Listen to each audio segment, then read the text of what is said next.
नमस्कार दोस्तों, आप सुन रहे हैं यशपाल की कहानी कुत्ते की पूंछ। श्रीमती जी कई दिन से कह रही थी, उल्टी बयार फिल्म का बहुत चर्चा है, देख लेते तो अच्छा था। देख आने में एतराज न था, परंतु सिनेमा शुरू होने के समय अर्थात 6:30 बजे तक तो दफ्तर के काम से ही छुट्टी नहीं मिल पाती। दूसरे शो में जाने का क्या मतलब? बहुत देर में सोना, कम सोना, अगले दिन तक काम ठीक से ना करना। लेकिन जब उल्टी बयार का 7वां हफ्ता लग गया तो यह मान लेना पड़ा कि फिल्म अवश्य ही देखने लायक होगी। रात 12:30 बजे सिनेमा हॉल से निकलने पर तांगे का कुछ डर बढ़ जाता है। आने दो, आने में कुछ बन बिगड़ नहीं जाता। लेकिन तांगे वाले के सामने अपनी बात रखने के लिए कहा, नहीं, पैदल ही चलेंगे, चांदनी रात है, गनीमत से 4 कदम चलने का तो मौका मिला है। उजली चांदनी के सामने सूनी सड़क पर सामने चली जाती, अपनी बौनी परछाई पर कदम रखते हुए चले जा रहे थे। जिक्र था फिल्म में कहाँ तक स्वाभाविकता है और कितनी कला है। कला के विषय में स्त्रियों से बात की जा सकती है, खासकर जब परिचय नया हो, परंतु स्वयं अपनी स्त्री से, जिसे आदमी रग रोए से पहचानता हो, बहस या विचार, अदल बदल, लेन देन, विनिमय का क्या मूल्य? श्रीमती जी को शिकायत है, दुनिया भर के सैकड़ों लोगों से बहस करके भी मैं उनसे कभी बहस नहीं करता। मैं उन्हें अब किसी योग्य नहीं समझता। इस अयोग्य का बहुत माकूल जवाब मैंने सोच डाला। जिस आदमी से विचारों की पूर्ण एकता हो, उससे बहस कैसी? इस उत्तर से श्रीमती जी को बहुत दिन तक संतोष रहा कि चतुर समझे जाने वाले पति के समान विचार के कारण वे भी चतुर हैं, परंतु दूसरों की बहस की संगीन चला सकने के लिए पति नाम की रेत के बारे में कुछ अभ्यास करना तो जरूरी होता है। इसलिए एक दिन खींच कर बोली, बहस ना सही, आदमी बात तो करता है, हमसे तो कोई बात भी नहीं करता। सो पति होने का टैक्स चुकाने के लिए अपनी स्त्री के साथ कला का जिक्र का चांदनी रात का खून हो रहा था। मैं कह रहा था और वे हूँ कर कर हामी भर रही थी। अचानक वे पुकार उठी, यह देखा? स्त्री के सामने कला की बात करने कि अपनी समझदारी पर दांत पीस कर रह गया। सोचा वह बात हुई, राजा कहानी कहे और रानी झूठ टटोले। देखा, हलवाई की दुकान थी, सौदा उठ चुका था, बिजली का एक बल्ब अभी भी चल रहा था। लाला दुकान के तखत पर चिलम उलट कर रहा, दीवार से लगे औंधार रहे थे। सड़क पर कढ़ाई ईंट के सहारे टिका कर रखी हुई थी। उस मांझने के प्रयत्न में एक छोटी उम्र का लड़का उसी में सो गया था। कालिख से भरा जूना उसके हाथों में थमा था और उसकी बाह फैली हुई थी। दूसरा हाथ कड़े को थामे था। कढ़ाई को घिसते घिसते लड़का औंधा हो गया और फैली हुई बाह पर सिर रखकर सो गया। एक कुत्ता कढ़ाई के किनारे बच रही मलाई को चाट रहा था। मैं देखकर परिस्थिति समझने का प्रयत्न कर रहा था कि श्रीमती जी ने पिघलते हुए स्वर में क्रोध का पुट देकर कहा, देखते हो जुल्म, क्या तो बच्चे की उम्र है और रात के 1 बजे तक ये कढ़ाई जिसे वह हिला नहीं सकता उससे मजाई कर रहा है।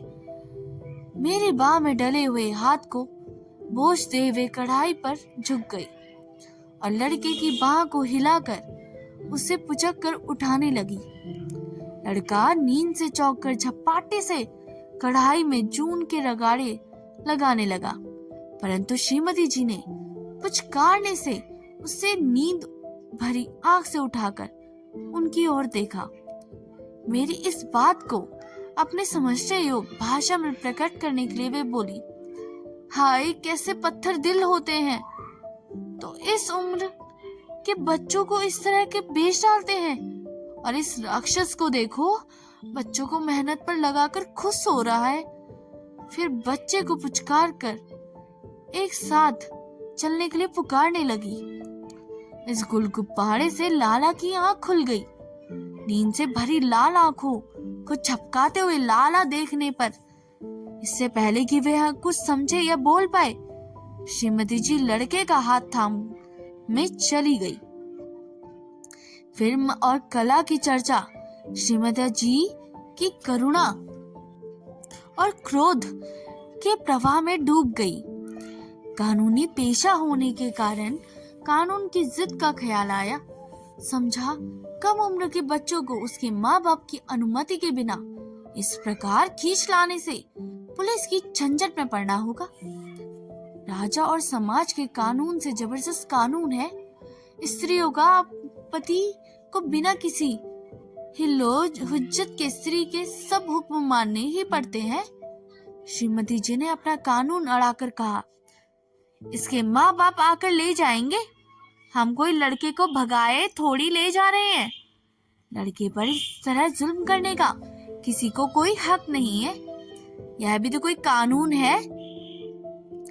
लाला आंख झपकाते रहे और हम उस लड़के को लिए चले आए।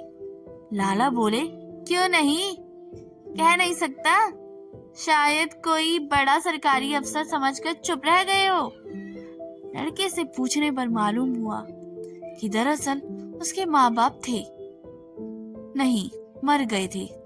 उसका कोई दूर का रिश्तेदार उसे लाला के पास यहाँ छोड़कर चला गया। दूसरे रोज लाला बंगले के अहाते में हाजिर हुए और बोले कि यूं तो आप माई बाप हैं, लेकिन यह मेम साहब की जाती है। लड़के के बाप की तरफ लाला के 60 रुपए आते हैं और वह मर गया। लाला उल्टे और अपनी गांठ से लड़के को खिला पिला कर पाल पोस रहे थे। लड़के की उम्र क्या है कि कुछ काम करेगा, ऐसे ही दुकान पर चीज धर उठा देता है। सो मेम साहब उसे उठा लाई। लाला बेचारे पर जुल्म ही जुल्म है।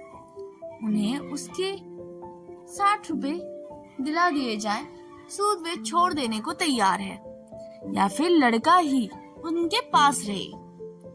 बरामदे के फर्श पर जूते की ऊंची एड़ी पटक भौं चढ़ाकर श्रीमती जी ने कहा, ऑलराइट, इसके बाद शायद वे कहना चाहती थी 60 रुपए ले जाओ।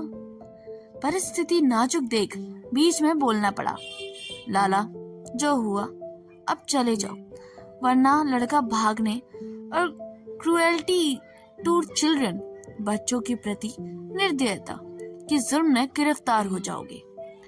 अहाते के बाहर जाते हुए लाला की पीठ से नजर उठाकर श्रीमती जी ने विजय की गर्व से मेरी ओर देखा। उनका अभिप्राय था, देखो तुम खामखा डर रहे थे, हमने कैसे इस मामला को सब कुछ ठीक कर दिया, तुम कुछ भी समझ नहीं सकते। लड़के का नाम था हरुआ। श्रीमती जी ने कहा, यह नाम ठीक नहीं, नाम होना चाहिए हरीश। लड़के की कमर पर केवल एक अगोछा मात्र था, शेष शरीर ढका हुआ था। मैल के आवरण से सिर के बाल गर्दन और कानों पर लटक रहे थे। लाइफ बॉय साबुन के झाग में धुल धुल कर वह मैला बह गया और हरीश सांवला सलोना बालक निकल आया। दरबान के साथ सलून में भेजकर उसके बाल भी छटवा दिए गए। बिच्छू के लिए नई कंघी मंगवाकर पुरानी हरीश के बालों में लगा दी गई। बिच्छू के कपड़े भी हरीश के काम आ सकते थे, परंतु लड़कों में 4 बहस का अंतर काफी था। खैर जो भी हो, हफ्ते भर में हरीश के लिए भी नेवी कट कॉलर के 3 कमीज और नेकर सिल लिए गए। उसके असुविधा अनुभव करने पर भी उसे जुराब और जूता पहनना पड़ा। श्रीमती जी ने गंभीरता से कहा, उसके शरीर में वैसे भी रक्त मांस है जैसा कि वह और के शरीर में। उनका अभिप्राय था अपने पेट के लड़के बीशु से, परंतु इसका कारण था कि बीशु आखिर पुत्र तो मेरा ही है। उन्होंने कहा उसके भी दिमाग है, वह भी मनुष्य प्राणी है और उसे मनुष्य बनना भी हमारा कर्तव्य है। हरीश के कोई काम स्वयं कर देने पर प्रसन्नता के समय पर मेरा ध्यान आकर्षित कर कहती, लड़के में स्वाभाविक प्रतिभा है, यदि उसे अवसर मिले तो वह क्या नहीं कर सकेगा। हाँ, उस मजूर का क्या नाम था जो अमेरिका का प्रेसिडेंट बन गया। मौका मिले तो आदमी उन्नति क्यों नहीं कर सकता। 4 वर्ष की आयु ऐसी नहीं जिसमें अधिकार या गर्व ना हो सके या श्रेणी विशिष्टता का भाव ना हो। अपनी जगह पर अपने से नीची स्थिति के बालक को अधिकार जमाते देख, अपनी माँ को दूसरे के सिर पर हाथ फेरते देख, हरीश को अपनी संपत्ति का प्रयोग करते देख, बीशु को ईर्ष्या होने लगी। रोनी सूरत बनाकर वह होंठ लटका लेता, हाथ में थमी किसी चीज भी हरीश को मारने का प्रयत्न करने लगता। श्रीमती जी सब इन बातों में गरीबी और मनुष्यता का अपमान दिखाई दिया। गंभीरता से वे बीशु को ऐसा अन्याय करने से रोकती और हरीश का साहस बढ़ाकर उसे अपने आप से किसी से कम न समझने का उपदेश देती। हरीश बात बात में सहमता, सक पकाता, पास बैठने के बजाय दूर चला जाता और बीशु के खिलौने के लोभ की झलक दिखाई देती रहती। श्रीमती जी ने उसे संतुष्ट कर, उसका भय मिटाकर उसे बीशु के साथ समानता के दर्जे पर लाने का प्रयत्न करती। कई दफे उसे शिकायत की कि मेरे स्वर में हरीश के लिए वह अपनापन क्यों नहीं आता जो आना चाहिए, जैसे बीशु के लिए है। इस मामले को कानून का हवाला या वकालत के जरिए में मेरी मदद नहीं कर सकती थी, इसलिए चुप रहने के सिवा चारा ना था। हरीश के प्रति सहानुभूति, उसे मनुष्य बनाने की इच्छा रखते हुए भी मैं श्रीमती जी को इस बात का विश्वास ना दिला सका कि हरीश के प्रति उसकी वत्सलता और प्रेम मेरी पहुंच से एक बालिस्त ऊंचा ही रहता है। श्रीमती जी को शिकायत थी कि हरीश आकर अधिकार से उनके पास क्यों नहीं जरूरत की चीज के लिए जिद करता। उन्हें ख्याल था कि इन सब का कारण मेरा भय ही था। एक दिन बुद्धिमानी और गहरी सोच की बात करने के लिए उन्होंने सुनाकर कहा, पुरुष सिद्धांत और तर्क की लंबी लंबी बातें कर सकते थे, परंतु हृदय का खोलकर फैला देना उनके लिए कठिन था। सोचा श्रीमती जी को समानता की भावना के लिए उत्साहित कर उन्हें अपना बड़प्पन अनुभव कराने के लिए मैं अवसर पेश नहीं कर सकता हूँ। यही मेरा कसूर है। एक रियायत के मुकदमे पर सौराब जी का जूनियर बनकर केदारपुर जाना पड़ा। उम्र बढ़ जाने का प्रणय का अंकुश तो उतना तीव्र नहीं रहता, पर घर की याद जवानी से भी अधिक सताती है। कारण है शरीर का अभ्यास, समय और स्थान पर आवश्यकता की वस्तु का सहज मिल जाना विदेश में नहीं हो सकता और न शैलित्य का संतोष मिल सकता है। केदारपुर में लग गए 4 मास औसत आमदनी में 2.5 गुना से संबंध था। केवल श्रीमती जी के पत्र द्वारा कभी सप्ताह में 1 पत्र, कभी सप्ताह में 3 आते। पिच्छू को जुकाम हो जाने पर 1 सप्ताह में 4 पत्र भी आए। आरंभ के पत्रों में हरीश का जिक्र भी एक पैराग्राफ रहता था और दूसरे पैराग्राफ में उसके संबंध में थोड़ी बहुत चर्चा। सोचा मेरी गैर हाजिरी में मेरी अनुदारता से मुक्ति पाकर लड़का तीव्र गति से मनुष्य बन जाएगा। कुछ पत्रों के बाद हरीश की खबरों की सरगमी कम हो गई। फिर शिकायत हुई कि वह पढ़ने लिखने की ओर मन न लगाकर गली के मैले कुचले लड़कों के साथ खेलता रहता है। बाद में खबर आई कि वह कहना नहीं मानता, स्वभाव का बहुत जिद्दी है, बहुत सुस्त दिमाग है, हर समय कुछ खाना रहता जाता है। इसी से उसका हाजमा ठीक नहीं रहता। लौटकर आने पर बैठा ही था कि श्रीमती जी ने शिकायत की, सच में तुम बड़े अजीब आदमी हो। हम यहाँ फिक्र में मरते रहे और तुम खत तक नहीं लिखा जा सकता। ऐसी भी क्या बेपरवाही। यहाँ यह मुसीबत कि लड़के को खांसी हो गई। 2-3 दफे डॉक्टर को बुलवाना था। घर में सिर्फ 2 तो नौकर हैं। वे घर का काम करे या डॉक्टर को बुलाने जाए। इस लड़के को देखो। हरीश की ओर संकेत करके जरा डॉक्टर बुलाने भेजा तो सुबह से दोपहर तक गलियों में खेलता फिरा और डॉक्टर का घर इसे नहीं मिला। डॉक्टर समीर को शहर में कौन नहीं जानता। हरीश बीशु को गोद में लिए श्रीमती जी की ओर सहमता हुआ मेरे समीप आना चाहता था। इस उम्र में भी आदमी इतना चालाक हो सकता है।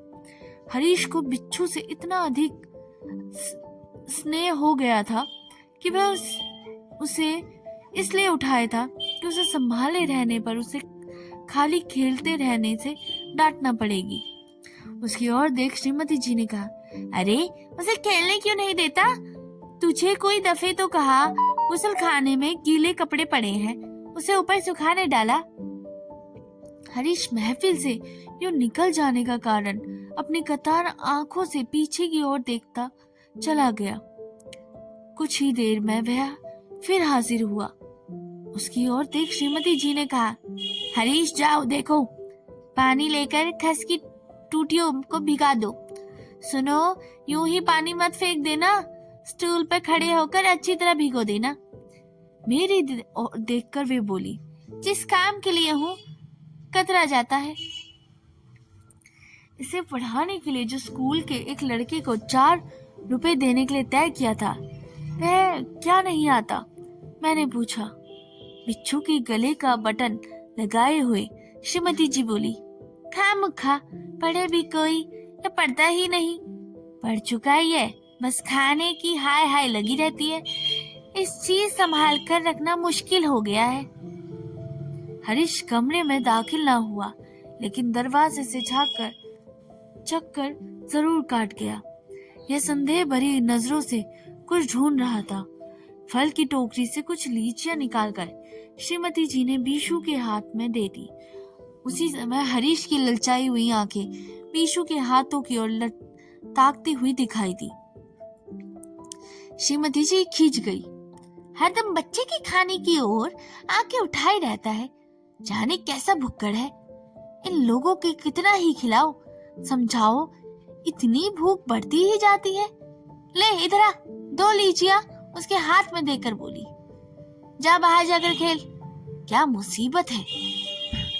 उसी समय शाम को एक मुसीबत आ गई। जो कपड़े हरीश ने सुबह सुखाने डाले थे वे हवा में उड़ गए। श्रीमती जी भन्ना कर कहा, तुम ही बताओ मैं इसका क्या करूं। वही बात हुई ना कि कुत्ते को गू न लिपाने का न थमाने का। अच्छी भला गले पड़ गई। समझाने से समझता भी तो नहीं। इसकी सोहबत में बीशु ही क्या सीखेगा। कोई भला आदमी आए, सिर पर आकर सवार होता है। स्कूल भिजवाया तो वहां पढ़ता नहीं, लड़कों से लड़ता है। अपने आगे किसी को कुछ समझता थोड़े है। तुमने उसे लाट साहब बना दिया है। काम जात कहीं आदत से थोड़े ही आता है। क्या उत्तर देता, बात टाल गया। फिर दूसरे समय श्रीमती जी ने बीशु को उठाकर गोद में दे दिया। वे देखना चाहती थी कि बीशु मेरी गोद में बैठने में कैसा जान पड़ता है। उस समय हरीश भी दौड़ कर आया और बिल्कुल सटकर खड़ा हो गया। पोज का यूं बिगड़ जाना श्रीमती जी को ना भाया। सुनाकर बोली, बंदर को मुंह लगाने से वह नाचेगा ही तो। इन लोगों के साथ जितनी भलाई करूं उतना ही सर पर आते हैं। यह कोई आदमी थोड़े है। कह नहीं सकता हरीश कितना समझा कितना नहीं, पर इतना वह जरूर समझा कि बात उसी के बारे में थी और उसके प्रति आदर की नहीं थी। इतना तो फालतू कुत्ता भी समझ जाता है। गले का स्वर इतना ही प्रकट कर देता है, हरीश कतार कर चला गया और मुंडेर पर ठोंटी रखकर गली में झांकने लगा। कोई ऐसा ढंग सोचने लगा कि अपनी बात भी कह सकूं और श्रीमती जी को विरोध भी ना पड़े। कहा, जानवर को आदमी बनाना बहुत कठिन है, इसे पुचकाकर बुलाने में बुरा नहीं मालूम होता, क्योंकि इसमें दया करने का संतोष होता है। परंतु यह जानवर स्वयं ही पंजे गोद में रख मुंह चाटने का प्रयत्न करने लगता है तो अपना अपमान जान पड़ने लगता है। आवाज गर्म कर श्रीमती जी बोली, तो मैं कब कहती हूँ उसे बात पूरी ना कर देता, जो जाने कितना लंबा या बयान जिरा सुननी पड़ती, इसलिए झट से बात काट कर बोला, ओहो तुम्हारी बात नहीं, मैं बात कर रहा हूँ, यह सरकार और मजदूरों की झगड़े की है। मन में भर के क्रोध को एक लंबी फुहार में छोड़कर उन्होंने जानना चाहा। मैं बहाना नहीं कर गया, इससे पूछा, सो कैसे? उत्तर दिया, यही सरकार मजदूरों की भलाई के लिए कानून पास करती है, और जब मजदूरों का हौसला बढ़ जाता है वे खुद ही अधिकार मांगने लगते हैं, तब सरकार को उनका आंदोलन दबाने की जरूरत महसूस होने लगती है। श्रीमती जी को विश्वास हो गया कि किसी प्रकार का विरोध मैं उसके व्यवहार के प्रति नहीं कर रहा। बोली, तभी तो कहते हैं कुत्ते की पांच 12 बरस नली में रखी पर सीधी नहीं हुई। हाँ, उस रोज लाला 60 रुपए की धमकी दे रहा था, बनिया ही ठहरा।